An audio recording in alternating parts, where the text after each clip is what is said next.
The four grounds of mindfulness.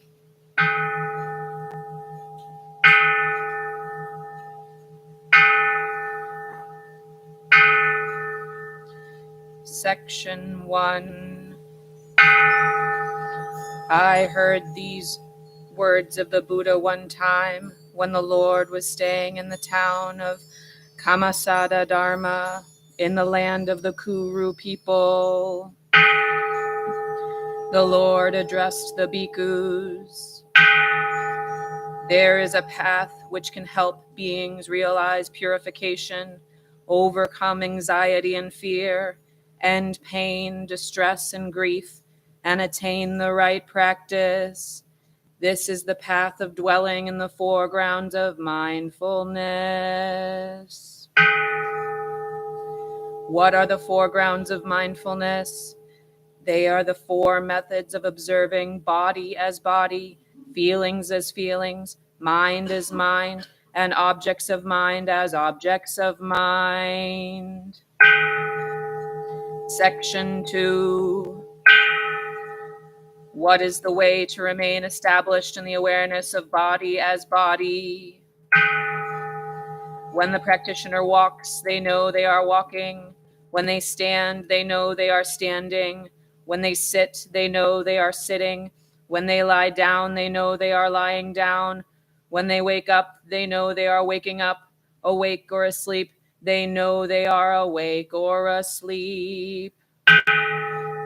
Further, bhikkhus, when practicing awareness of the body, the practitioner is clearly aware of the positions and movements of the body, such as going out and coming in, bending down and standing up, extending limbs or drawing them in, when wearing the Sangati robe, carrying the alms bowl, walking, standing, lying, sitting, speaking, or being silent.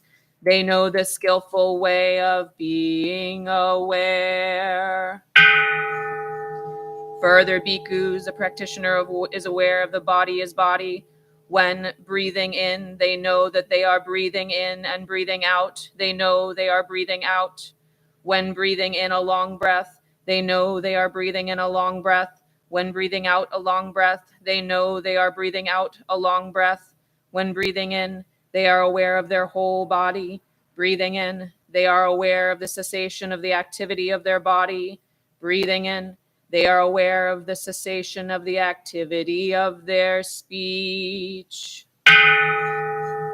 Further, bhikkhus, a practitioner is aware of body as body when feelings of bliss, joy, happiness, and equanimity arise during their concentration and saturate every part of their body. These feelings envelop the whole of their body, just as someone who puts on a very long robe which reaches from their head to their feet, and there is no part of their body which is not covered by this robe. So the practitioner with an equanimous mind develops their whole body in understanding and leaves no part of the body untouched. Further, bhikkhus, a practitioner who is aware of the body knows very well that this body exists due to the interdependence of the parts of the body, from the top of the head to the soles of the feet. They see all the parts of the body, observe the elements which comprise the parts of their body, and visualize the dispersion of all these elements back to earth. When they visualize it like this, they'll compare it with their own body. This body of mind will also undergo a transformation such as this. In the end, there is no way it can avoid this condition. This is how the practitioner is aware of the body as body, both inside the body and outside the body, and establishes mindfulness in the body with recognition, insight, clarity, and realization.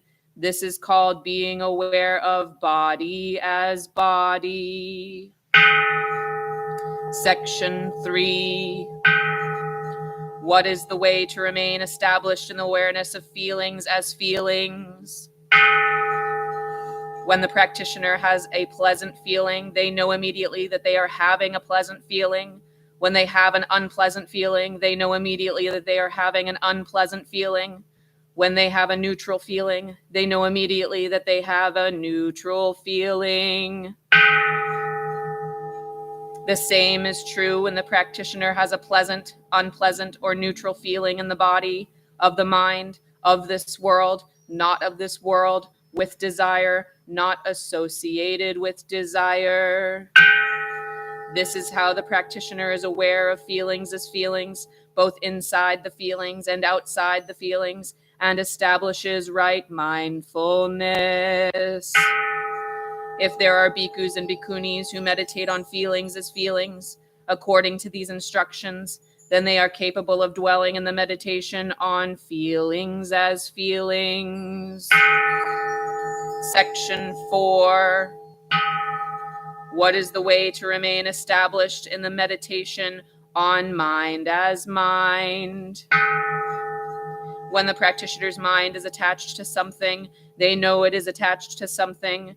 When the practitioner's mind is not attached, they know it is not attached. The same is true when the practitioner's mind hates something or is not hating, is confused or is not confused, is defiled or not defiled, is distracted or not distracted, has obstacles or has no obstacles, is tense or is not tense, is boundless or is bound, is concentrating or is not concentrating, is liberated or is not liberated. That is how the practitioner is aware of mind as mind, both inside the mind and outside the mind, and establishes mindfulness in the mind with recognition, insight, clarity, and realization, and that is called being aware of mind as mind. If bhikkhus or bhikkhunis meditate on mind as mind, according to the details of these instructions, then they know how to dwell in the practice of observing mind as mind. Section 5. What is the way to remain established in the meditation on objects of mind as objects of mind? When the practitioner realizes that their eyes in contact with form give rise to an internal formation, then they know without any doubt that an internal formation is being formed. If there is no internal formation, they know without any doubt that there is no internal formation. If an internal formation which had not arisen formally now arises, they know this. If an internal formation which had arisen formerly now comes to an end and will not arise again, they know this. The same is true with all other sense organs, ears, nose, tongue, body, and mind. If bhikkhus or bhikkhunis meditate on objects of mind as objects of mind according to these instructions, then they know how to dwell in the practice of observing objects of mind as objects of mind in the 6 realms of consciousness. Further, bhikkhus, when the practitioner is meditating on objects of mind as objects of mind, if they see sensual desire in themselves, they know without any doubt that sensual desire is there. If they see no sensual desire in themselves, they know without any doubt that no sensual desire is there. If a sensual desire which had not arisen formerly now arises, they know this without any doubt. If a sensual desire which had arisen formerly now comes to an end, they also know this without any doubt. The same is true of the 4 other obstacles: anger, torpor, agitation, and doubt. If bhikkhus or bhikkhunis meditate on objects of mind as objects of mind according to the details of these instructions, then they know how to dwell in the practice of observing objects of mind as objects of mind with regard to the 5 obstacles. Further, bhikkhunis, when the practitioner is meditating on objects of mind as objects of mind, if they see in their mind the factor of awakening, mindfulness, they know without any doubt that mindfulness is there. When mindfulness is not present, they know without a doubt that mindfulness is not present. When mindfulness, which had formerly not been present, is now present, the practitioner also knows this without any doubt. When mindfulness has arisen and is still present, is not lost, does not decline, but increases, the practitioner is also aware of this. The same is true of all other factors of awakening. The investigation of dharmas, energy, joy, ease, concentration, and equanimity. This is how the practitioner is aware of objects of mind as objects of mind, both the inside of the object and the outside of the object, and establishes mindfulness in the object of the mind with understanding, insight, clarity, and realization. And that is called being aware of objects of mind as objects of mind.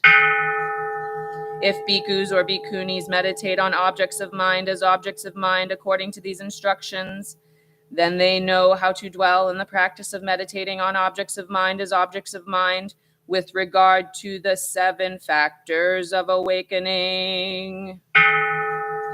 After the Lord Buddha had spoken, the bhikkhus and bhikkhunis who heard him teach were delighted and endeavored to carry out the practice.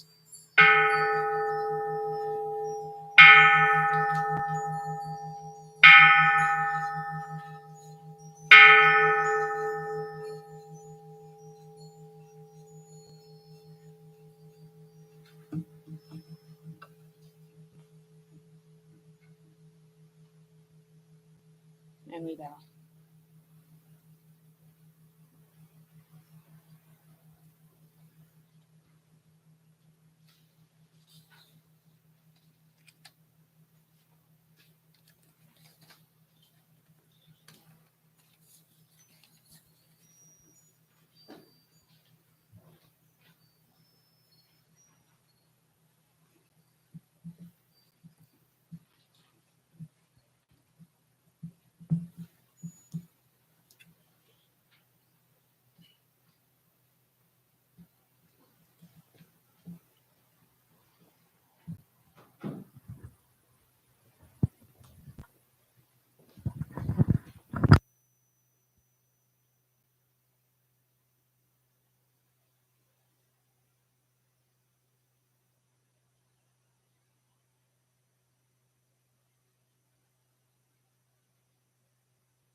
And we bow.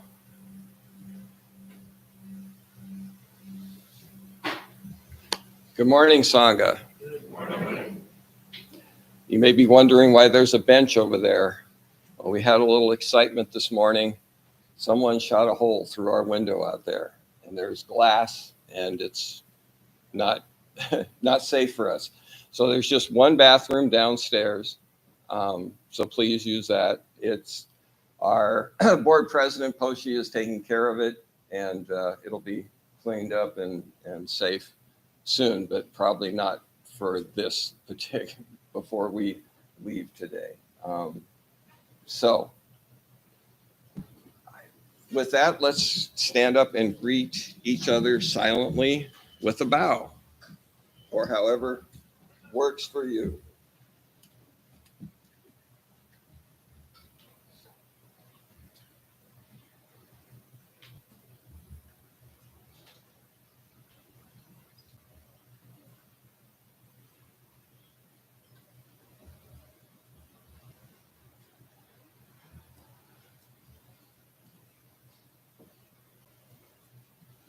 All right, now, if you would turn your rituals and practice to page 7,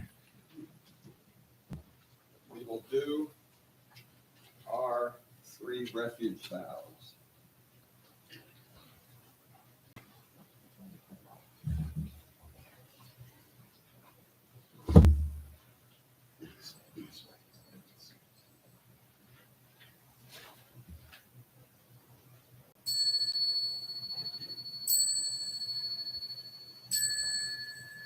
I go for refuge to Buddha, my deeply awakened mind, the living source of understanding and compassion, which must be cultivated to be known fully.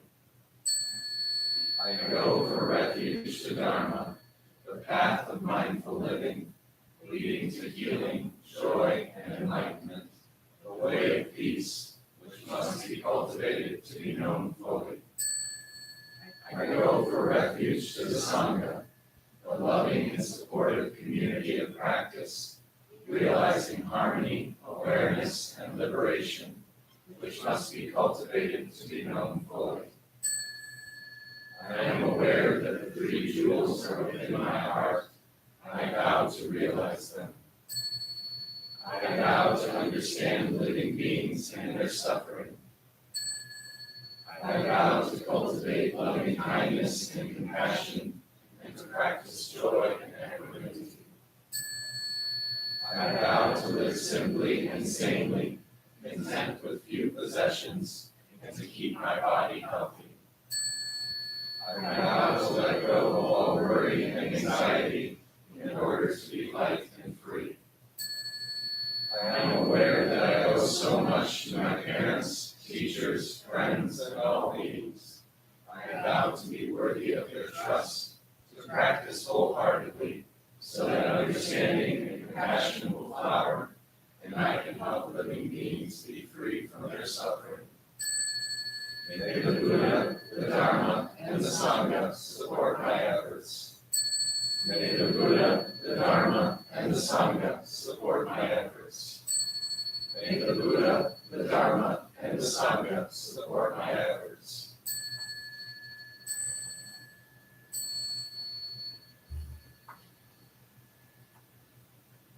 Now we'll turn over to our Heart Sutra. Sing this with joy. Chant this with joy.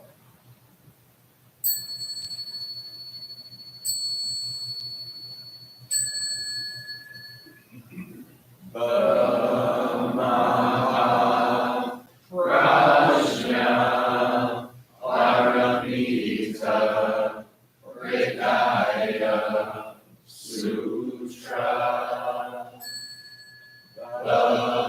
Bodhisattva of great compassion, from the deep practice of prajna, paramita, perceived the emptiness of all five skandhas, and delivered all beings from their suffering. O Shariputra, form is no other than emptiness, emptiness no other than form. Form is emptiness, emptiness form. The same is true of feeling, thought, impulse, and consciousness. O Shariputra, all dharmas are empty. They are not born nor annihilated. They are not defiled nor immaculate. They do not increase nor decrease. So in emptiness, no form, no feeling, no thought, no impulse, no consciousness, no eye, ear, nose, tongue, body, mind, no form, sound, smell, taste, touch, or objects of mind, no realm of sight, no realm of consciousness, no ignorance, nor extinction of ignorance, no old age and death, nor extinction of them, no suffering, no cause of suffering, no cease from suffering, no path to lead out of suffering, no knowledge, no attainment, no realization, for there is nothing to attain. Bodhisattva holds on to nothing but prajna, paramita. Therefore the mind is clear of any delusive hindrance. Without hindrance there is no fear. Away from all perverted views, one reaches final nirvana. All Buddhas of past, present, and future, through faith in prajna, paramita, attain to the highest perfect enlightenment. Know then the prajna, paramita, is the great Dharani, the radiant fearless mantram, the utmost supreme mantram, which is capable of allaying all pain. This is true beyond all doubt. Proclaim now the highest wisdom, the prajna, paramita. Gate, gate, para gate, para samgate, bodhisvaha. Gate, gate, para gate, para samgate, bodhisvaha. Gate, gate, para gate, para samgate, bodhisvaha. Dhamma prajna paramita Hridaya Sutra.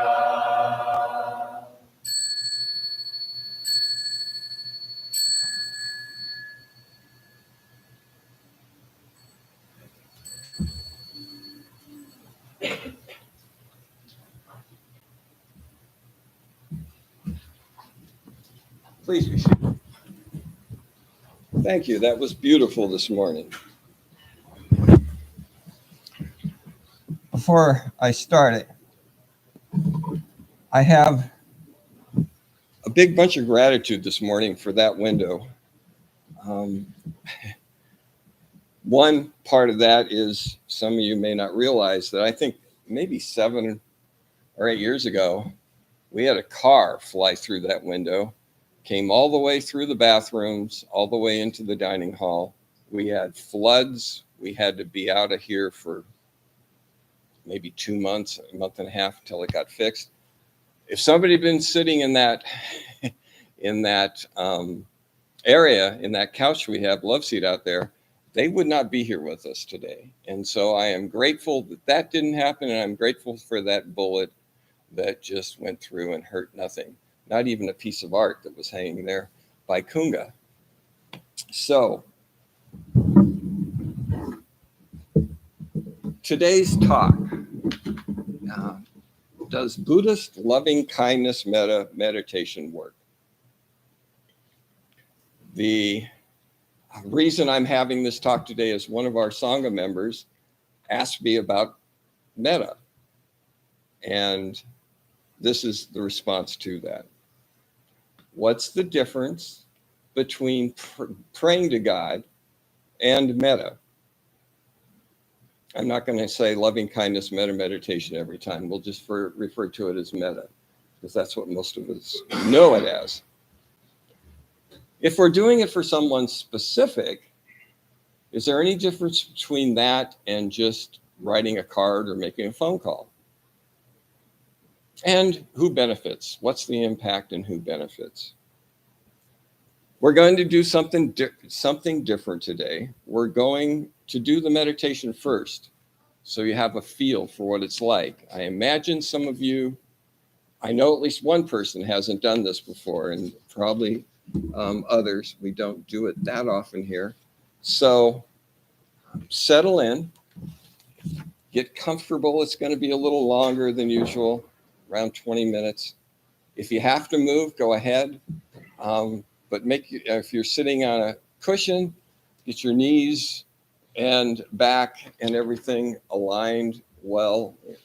Think of a little piece of string pulling at the top of your head, so you're sitting with good posture. And if you're in a chair, do the same thing with your feet on the floor, flat on the floor.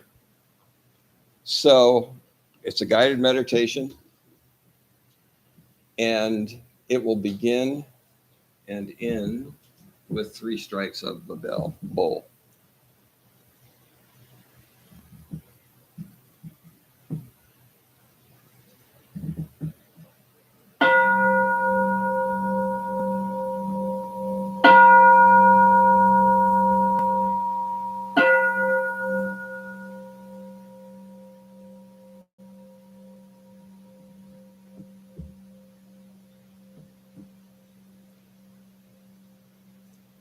First, we're going to send loving metta energy to ourselves. May I be peaceful.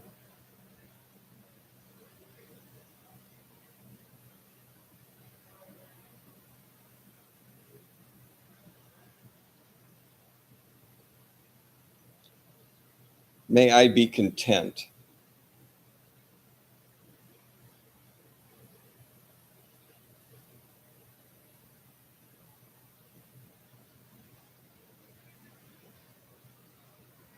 May I be safe.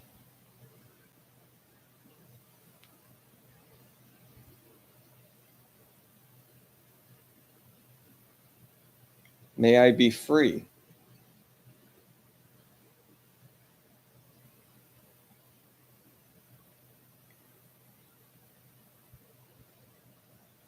May I awake to my true nature, my Buddha nature.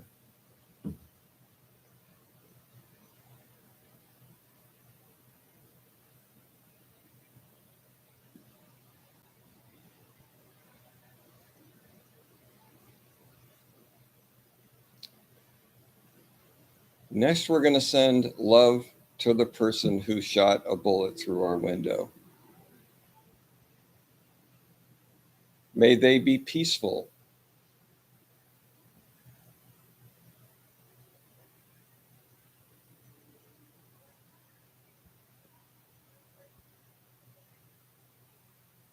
May they be content.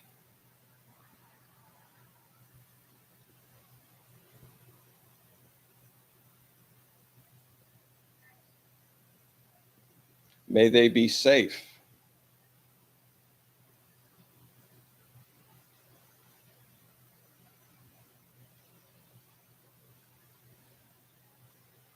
May they be free.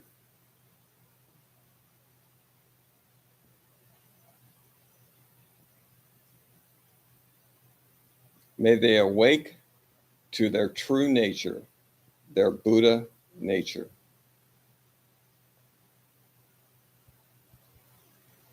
Next, we'll send love to someone we love. May they be peaceful.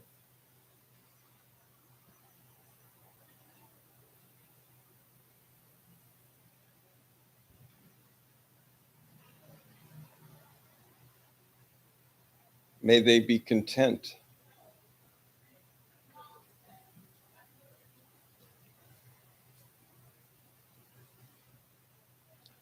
May they be safe.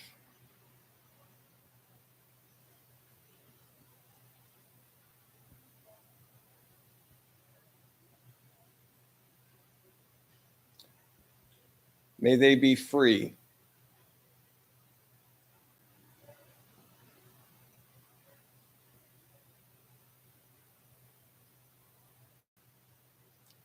May they awake to their true nature, their Buddha nature.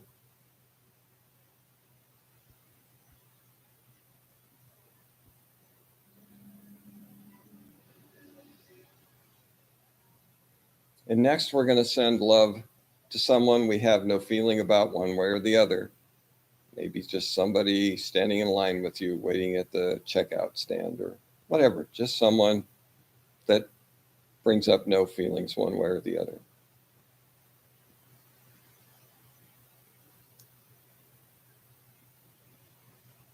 May they be peaceful.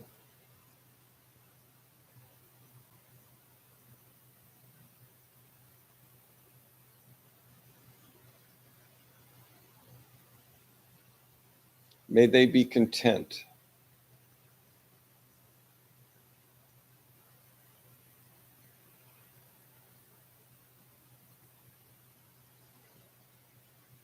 May they be safe.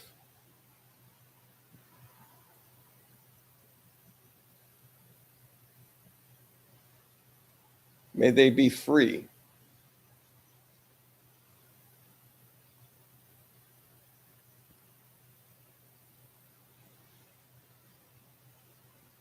May they awake to their true nature, their Buddha nature.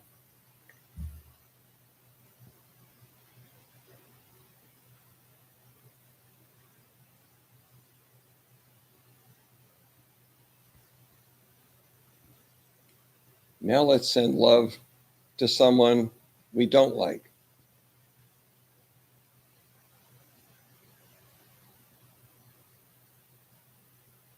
May they be peaceful.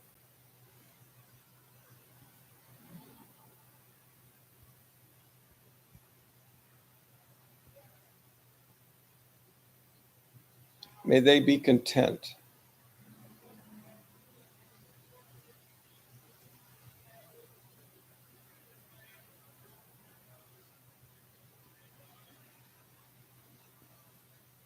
May they be safe.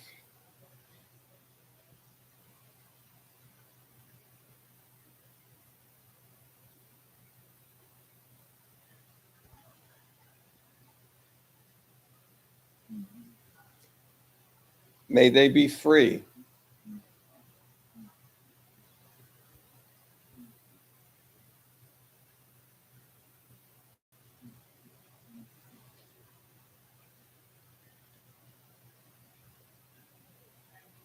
May they be free.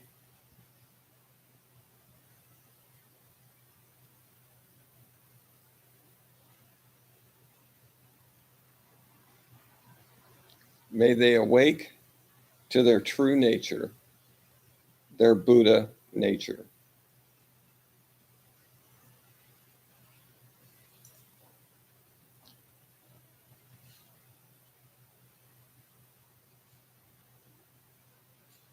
Now let's send love to a group you don't like.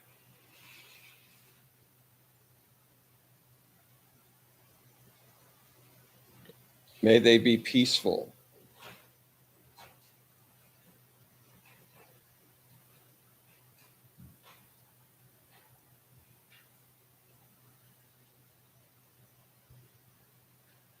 May they be content.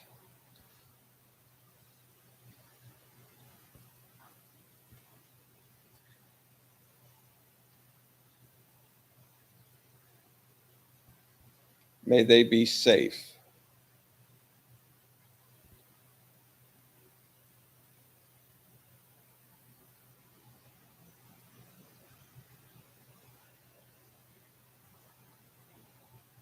May they be free.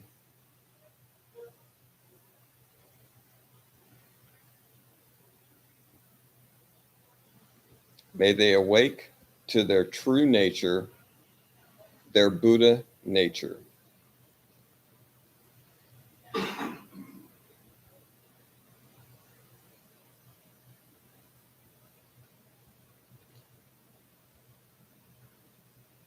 And now let's send love to our Sangha, all the people here and watching us on TV.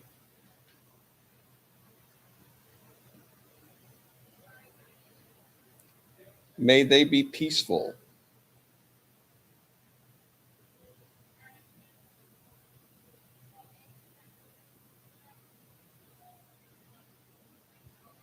May they be content.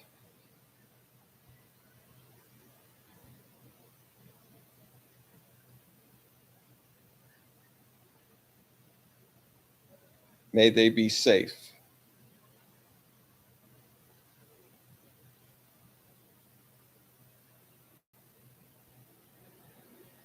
May they be free.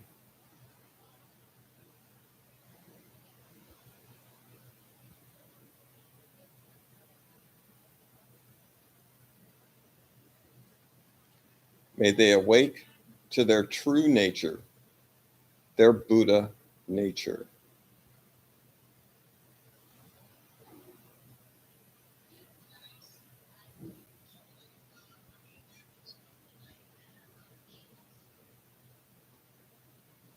Now let's send love to all in Grand Rapids.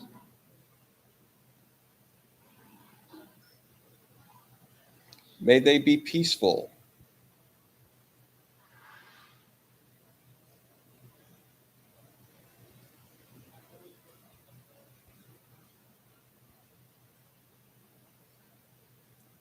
May they be content.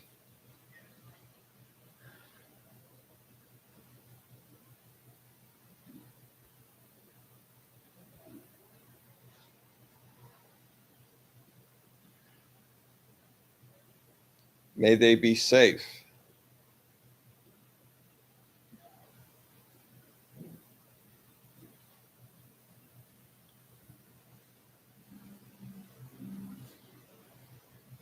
May they be free.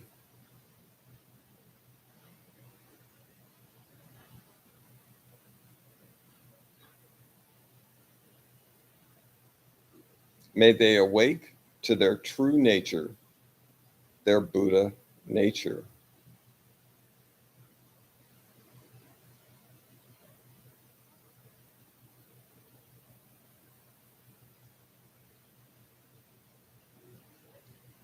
Now let's send love to all in our state.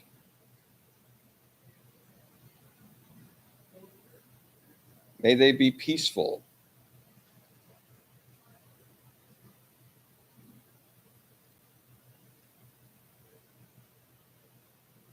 May they be content.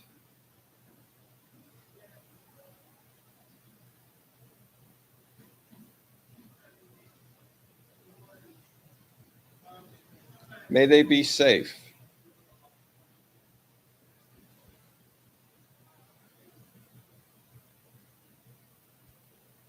May they be free.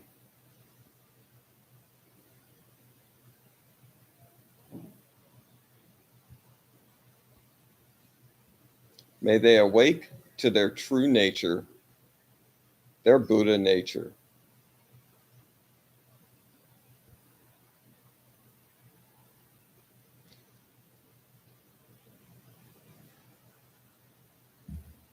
And now let's send love to our country.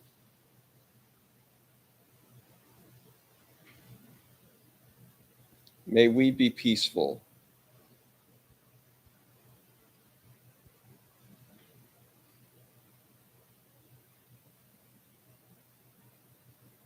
May we be content.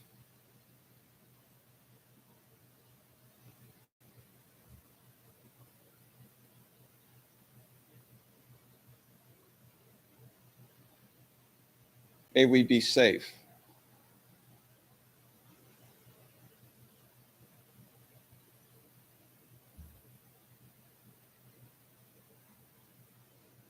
May we be free.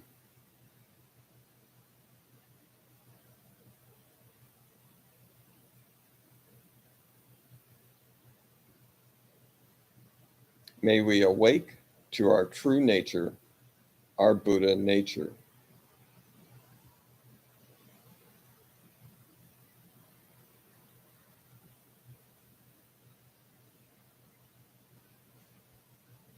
And now let's send love to all beings everywhere. May we be peaceful.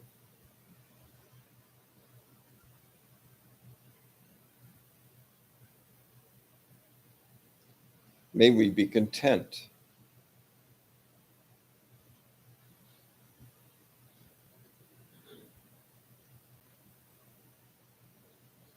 May we be safe.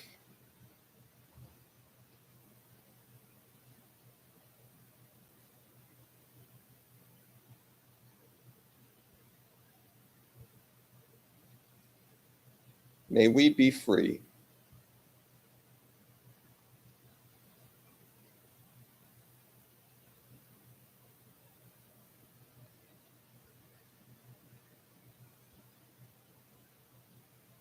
May we all awake to our true nature, our Buddha nature.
So we send this with love from our heart out to all.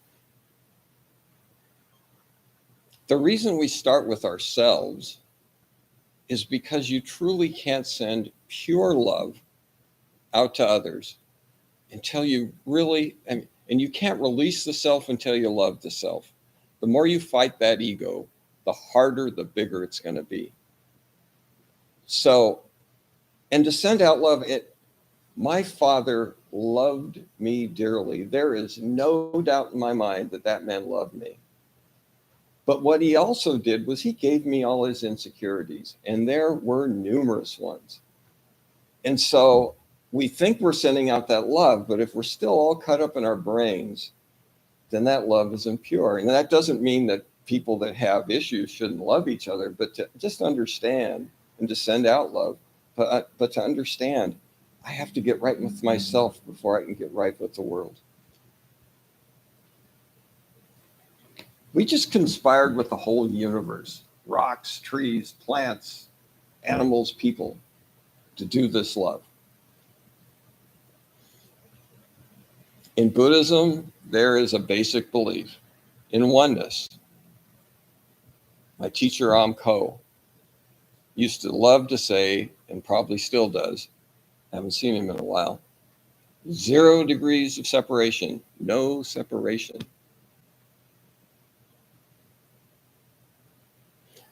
So what's the difference between a prayer to God and metta?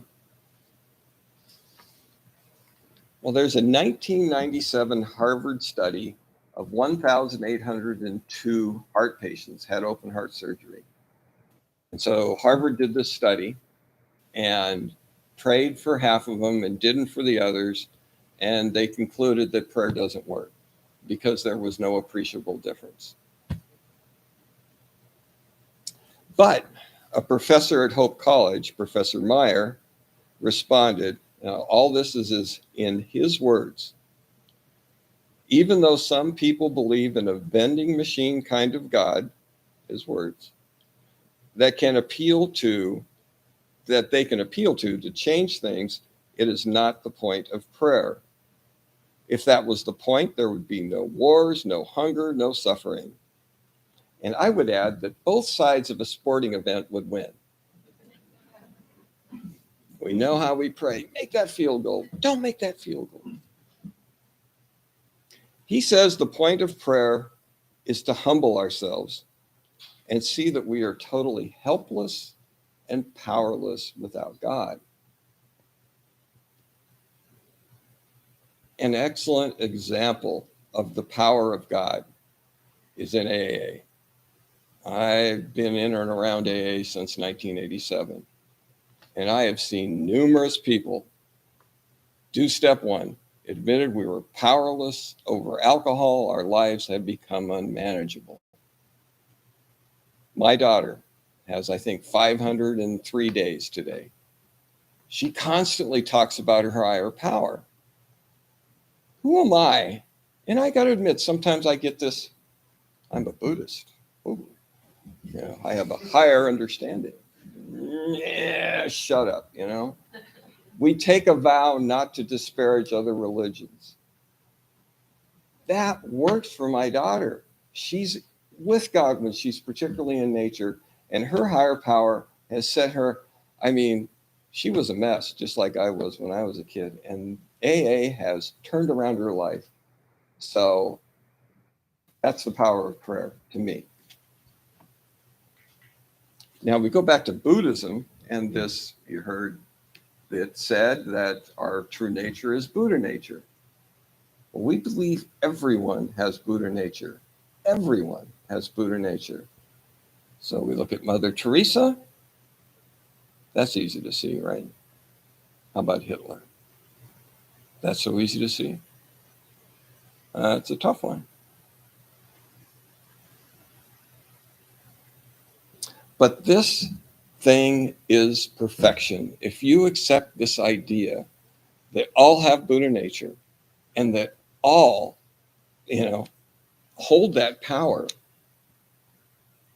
and who knows how long before Hitler wakes up, but the potential is there, and how many eons have to go by.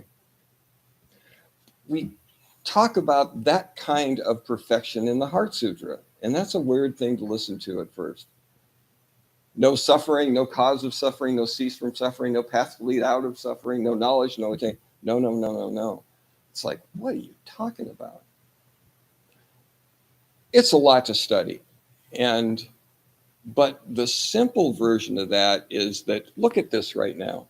Everything is separate. You are all separate. There's only duality. Drapes and lights and people and cushions, it's all separate.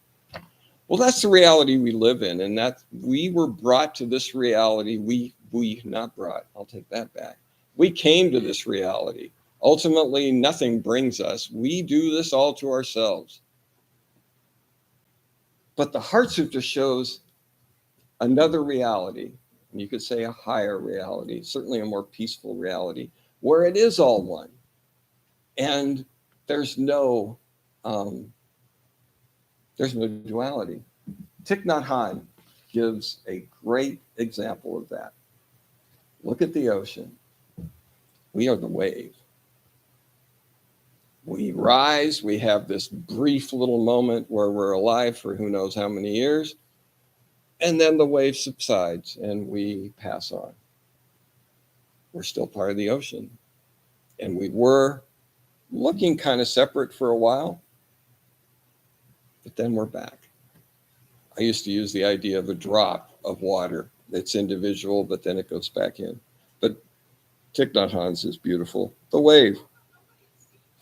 So either all have Buddha nature or none, because it's one thing, so it's its nature. And you'll hear me say that more. A really tough one. I just a little bit about me. I came in here almost 11 years ago from a Quaker tradition, and I was in the recovery program when it first started. But one of the people, Kwan, who I love dearly, said, "Come on over, look at the new temple." I did. And so I decided to ask the head teacher to give me something, because I wanted to try Buddhism for 90 days and see if the experiment works. And I suggest all of you try it, at least for 90 days, if you're new. And if it doesn't work, it doesn't work for everyone, folks. It's not a religion or a philosophy, although the philosophy could work for everyone. You can be any religion you want, and you can use mindfulness and concentration, and it can improve your life. It doesn't have to be a religion. But it became one for me. So he gave me two things to reflect on. I'd been sitting for meditation for a number of years, and I thought there was something that could work, although I still do it on occasion, something better for me. And he said, "I'll try Lojong meditation," which is a Tibetan practice called mind training for compassion, and the Shin Ming, which we had a retreat on that a while ago. But back to this talk, there's one reflection. And when I read this again, it's like, been working with it for over 10 years. This is a hard one. By thinking of all sentient beings as more precious than a wish-fulfilling jewel for accomplishing the highest aim, I will always hold them dear. By thinking of all sentient beings as more precious than a wish-fulfilling jewel for accomplishing the highest aim, I will always hold them dear. Hold Hitler dear. Hold Putin dear. But that's what we're challenged to, and that's why we call it a practice. You don't just hear that once, got it, no more work needed. I need to work on that. I need to work on that with the person that shot that, bullet through the window. Somebody could have been here, totally careless. It's a practice. We got to keep on working on it. We all have difficult people in our lives. And suffering, we can pray to relieve suffering. And you could say the alcoholic is relieved of suffering. God, for that person, took away their suffering. Reliance on that. But they wouldn't have had that if they didn't have suffering in the first place. It's just like, to know light, you need to know dark. If it's just all light, then what's light? So does this metta thing work? How many hours a day do you spend thinking just about yourself? I log in more than a few hours. Things like, why doesn't she like me? What's the matter with her? How dare they talk about me that way? He's never on time. If he was, he doesn't show me love, or he would be on time, right? I felt that way about a dear friend that's in AA with me. If he liked me, he wouldn't be late to pick me up from the airport, yada, yada, yada. Oh, there they come again, asking for money. Or cultivating that inner critic. What did I do to deserve this? There's something wrong with me. I'm just not good enough. If I had it together, I could lose weight, or I could quit smoking, or I could quit surfing on this dang phone, yada, yada, whatever it is. That self-critic we cultivate. How about worry? That's one thing my dad passed down to me. I've got a gold medal in it. I look at that phone in the winter, and I go out 2 weeks to the weather, right? Every day I look at the weather. And if a storm's coming, power outage, gonna die, freeze to death. We finally bought a generator. I mean, it's happened. I've been in Grand Rapids 22 years. And I think twice it was really we're starting to get cold. We ate, we didn't die. We bought a generator and we've never used it. So now when the weather comes, I wonder if that damn generator will work.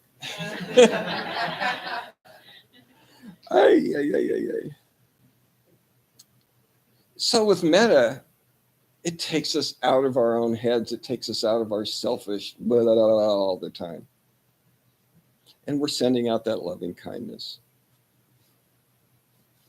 I love to say in recovery, you can't hate yourself into recovery. You can't hate yourself into a good practice. Be gentle with yourself. Not indulging, but gentle.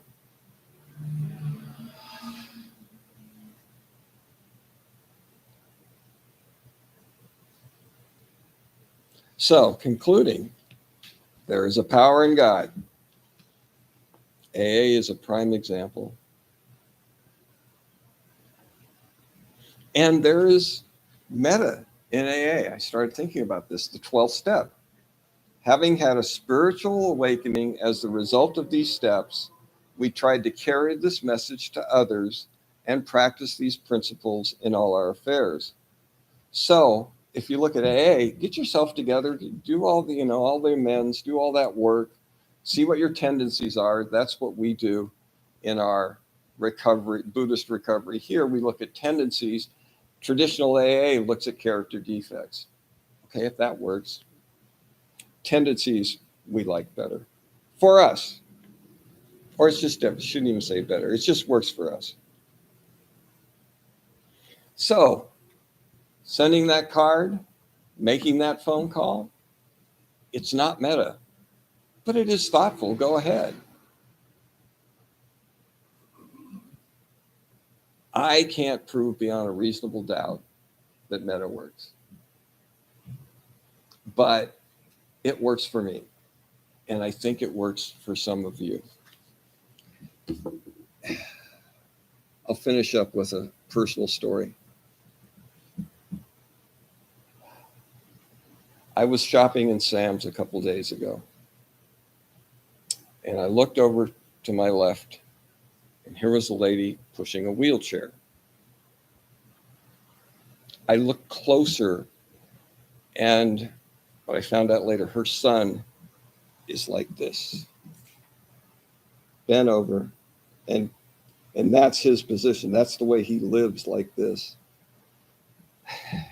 And I walked away, and it just flooded my whole being. And it was, I started to cry, and I'm trying to keep it together.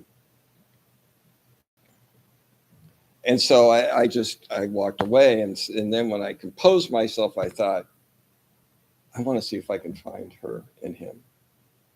And I did. And gently I said, is this your son? Yes. Do you mind if I say hello? No. So I said hello. And he moved around. I wasn't sure.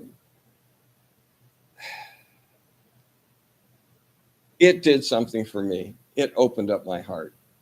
And I was told a long time ago, when you make a talk, when you do a talk, it's probably something you need also. And this Metta, I've done it before, but it really doing this talk really brought it to a head. And I believe that without going into it, I had a dear friend who was quadriplegic and could barely talk. And he said most men won't talk to me. They're afraid of me. It's hard. It's hard when you see something like that, someone like that. What do you do? But what I found for me is that it eased my little stuff. And I got a smile from the mom, and I got some reaction from her son, Miguel. And so this Metta thing, all right, great, you did it for 20 minutes. Please don't just think you're done. You can do this 24/7. Coke, I love this. He said, look at the name tag of someone that's helping you in the checkout stand or wherever you are in a business and address them by their name. I always get a smile when I remember to do that. And it's like, it didn't take me a bit. I was going to stand there anyway. So spread that. If you see something, compose yourself, whatever it is, and see what you can do as far as wishing them metta or maybe even saying something depending on the situation. We're all in this soup together, folks.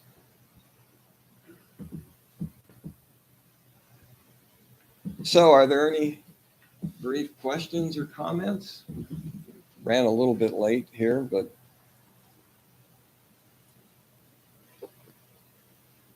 anything from TV land? Okay.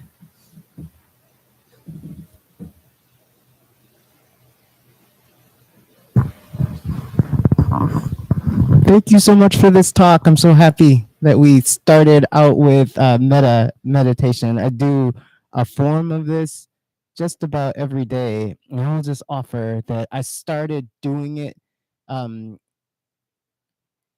long time ago, but really leaning heavily into it in 2016 when that election. Oh, yeah. Sorry. Can you hear me? They can, but Yep. they can't. Oh, okay. Yeah, I can do that. This mic is not on. It's for those people. But I started doing it in 2016, around the time of the election, which was really challenging, and really leaning into doing it. And I found that that I would get to, you start with yourself, and then you move outward to someone beloved, and then you move outward to those you find more difficult to love. And I would get stuck there. And Lama Rod Owen, who's one of my favorite Buddhist teachers, said this thing that was really helpful. He said, if you find it hard to extend that loving kindness to other people, it's often a reflection of your ability to feel love for yourself. So start over with yourself, like you said, and don't try and go any further. Just go backwards and try and work on yourself a bit more. And I found myself doing that often, especially with the people who are harder to treasure. And it helps me to move further. Once I feel a little bit better about my loving relationship with myself and that sort of interconnected nature of things, then I can move outward. So I offer that to y'all. Thank you, Nathan. Appreciate that. Thank you, Nathan. I guess I'll stand up too. Yeah, no, I just whenever we talk about metta, and I love metta practice. I've done it myself quite a bit. But I also struggle with like the people you don't like. And you mentioned sort of the kind of, generic extreme example of like Hitler, right? But I think what we often lose is that there is a distinction between like compassion and complacency, because there's always a cynical part of me that whenever we talk about like compassion for someone like that, I always think, there's like an old joke of who do you call 9 people at dinner with a Nazi? 10 Nazis. We don't owe those kinds of people anything, but at the same time, we can have compassion for them without being complacent with their terrible beliefs. So thank you. Thanks, Mo. One thought that just came up, and I don't care what your politics are, that's not any place here. But if you're watching CNN or Fox News, those 24-hour news channels are just hard. So when you're really starting to feel stressed, send some metta there. Send some metta to yourself, send some metta there. Anything else? I think sometimes depression or anxiety, we look at our own toenails a lot. We only see ourselves a lot. And metta challenges to look here, to look there, to look there, to look there. I mean, it really helps us to expand, certainly starting with us, but not only seeing our own inner circle. And for me personally, I find that that's really beneficial. Thanks, Gail.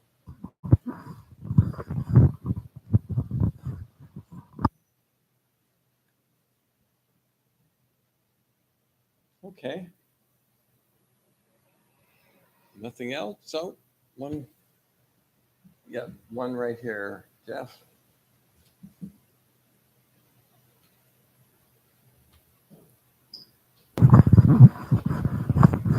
I just thank you. We've been the meditation group. We've been working on Metta, and I've really struggled. And today was the first time I actually went somewhere with it, and I had tears.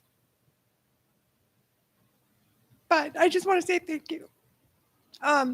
It was very helpful and very reflective to things that are going on, both for me and going out more and more and more. The world is crazy, and it's helpful to be able to reflect back on yourself and to be able to put that emotion out for clarity, for healing, for making sure everybody's safe and that everybody's loved no matter what. So thank you. Thank you. Thank you for your courage of standing up.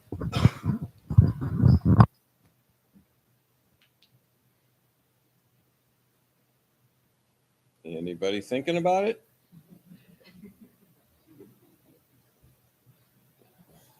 Oh, Jeff.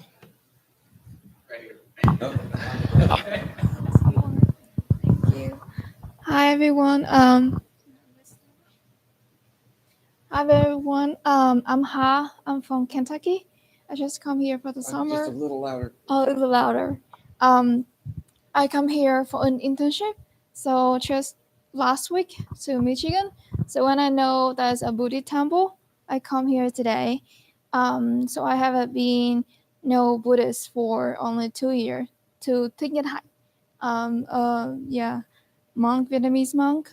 So with my own experience, I'm kind of philosophy person, and I try to find the meaning of life and everything. And I also have a family traumatized, but I think that I can healing part of it already, and I feel like everybody come here. Some of us we all have a suffering, and we struggle, and we want to take refuge on something to healing ourselves. So I just want to say that through my experience, I can understand for my dad. I can feel what he feel. He do it to me because he's also suffering. Somebody make us suffering because they also suffering. So I hope if you have struggle or suffering today, then you find a path to refuge on yourself. And in Vietnamese Buddhism, we say, the lotus I give to you, and I bow to you because I know tomorrow you can be Buddha too. Thank you so much. Would you say that again? What do you say in Vietnamese? Say, I didn't quite hear all that. Yes, it translates to English. That is, I bow this lotus to you, and I recognize that tomorrow you can be Buddha too. Yes. Beautiful. Thank you. Thank you. Yes. Yeah, thank you. Nope. One more, Jeff.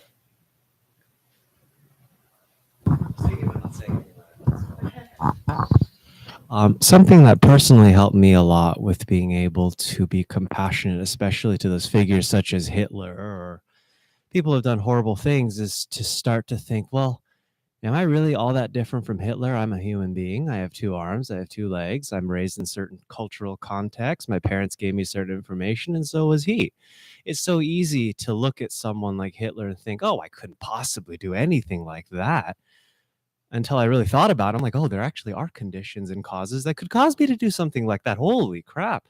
And so, and then in that, I also began to realize to myself, well, if I allow myself to cultivate aversion and anger and aggression towards people like Hitler, aren't I doing the exact same thing that these people encouraged other people to do as well? Oh no. It's only just, oh, who knows where it goes from there. And so just from a practical perspective, I found that compassion was the only way through for me. The alternative was far too dark to consider. So that's what worked for me. I don't know if that'll work for anyone else, but I thought I'd share it.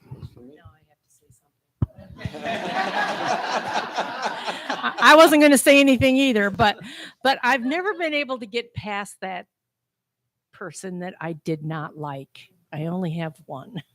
And so I decided today, when you said that, I'd bring his face up. And what made me think is he wasn't born to be that horrible.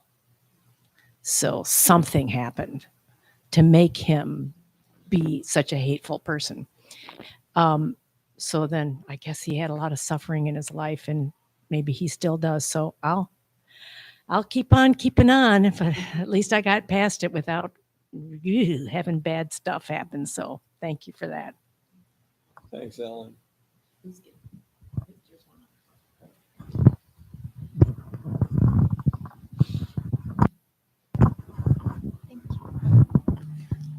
I think that's something that can be really helpful with having compassion for people who do harm, is like really getting real with yourself about what you think justice is. I think a lot of times we see justice as like just punishment. But in a lot of cultures, justice is about stopping the harm and finding healing. And we do healing through love, and that love can go to all the people, including the people who do the harm in the first place.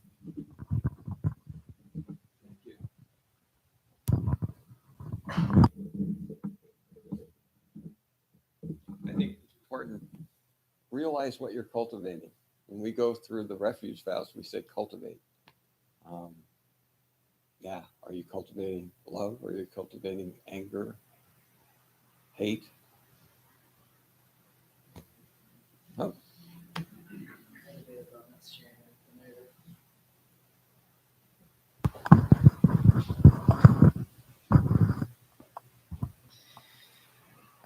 So I know toxic masculinity is a big buzzword nowadays, but honestly, I come from a background where a lot of this stuff is not celebrated. It is viewed as weak.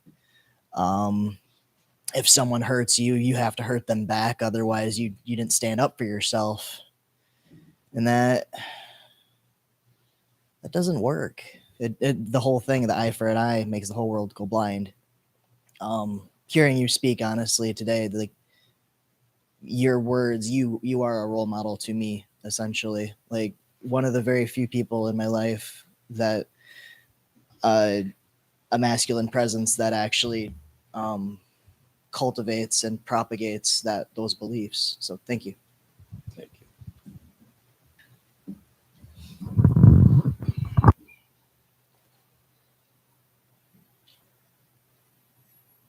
Okay, folks. I'll be around afterwards if you want to talk and have some more thoughts. I'm happy to be around. Announcements. The board, Grand Rapids Buddhist Temple Board, meets the third Sunday of the month. This month is June 25th. You're welcome to attend and observe. There's Buddhist-based recovery programs Mondays, Wednesdays, and Fridays. If you want more information, talk to me about that. And it's always a good idea to sign up for our newsletter if you haven't, and there's all kinds of good details in there. Just go to Grand Rapids Buddhist Temple and it will show you how to sign up. And there's an online meditation group that was spoken of every Wednesday from 7:30 to 8:15 on Zoom. And you can contact Reverend Kunga for more information. Any other announcements from the Sangha? Okay.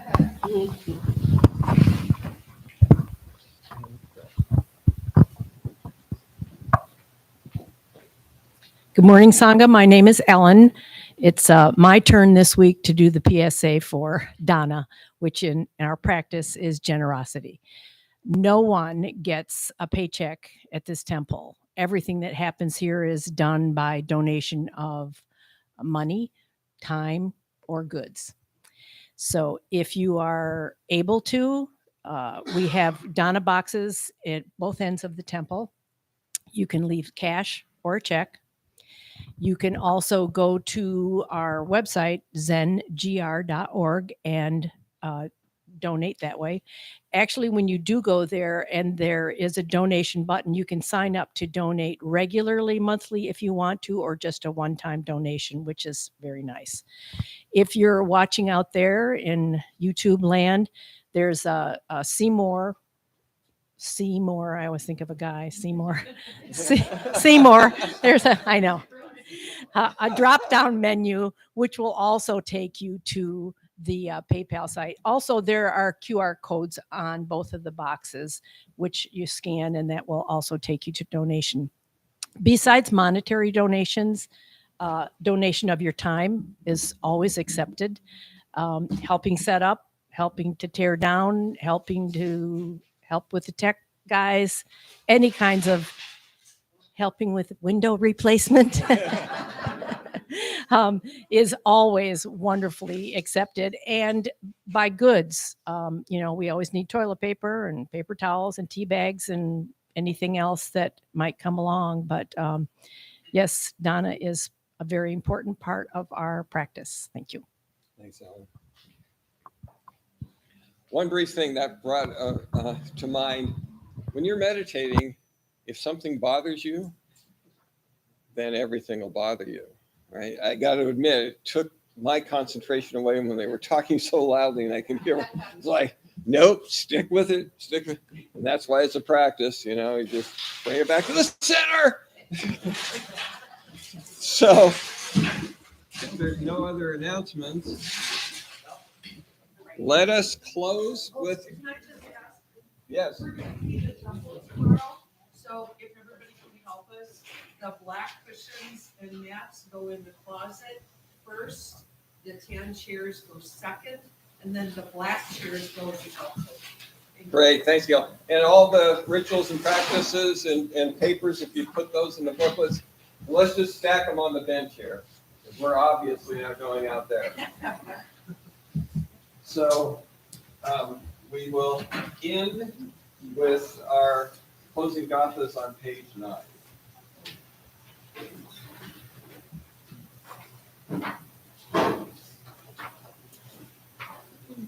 For all unskillful actions ever committed by me since of old, on account of my beginningless greed, anger, and ignorance, born of my body, mouth, and thoughts, now I atone for them all.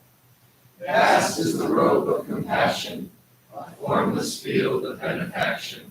I wear the Buddhist teachings for the benefit of all sentient beings. All beings, one body, I vow to liberate. Endless blind passion, I vow to uproot. Dharma gates without number, I vow to penetrate. The great way of Buddha, I vow to attain. And now we're split down the middle here, so turn around and give each other a bow. Thanks, Sangha. Thank you.